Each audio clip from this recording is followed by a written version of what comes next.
This is a 1929 Phantom II with coachwork by Hibbert and Darren. It was built for a gentleman named Neely in New York City who owned the Nedick's chain of restaurants.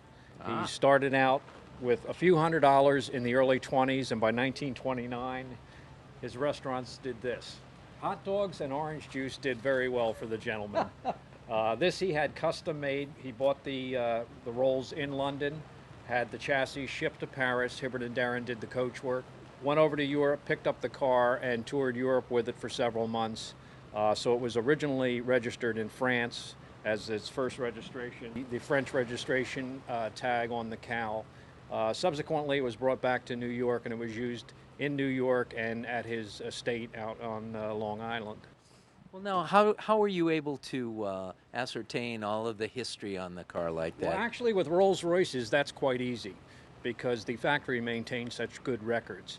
And since they're still in business, the records still exist. You can trace the history of almost any Rolls-Royce through all of its owners just by contacting Rolls-Royce.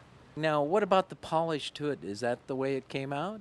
Actually, the entire body is alloy. It's all aluminum.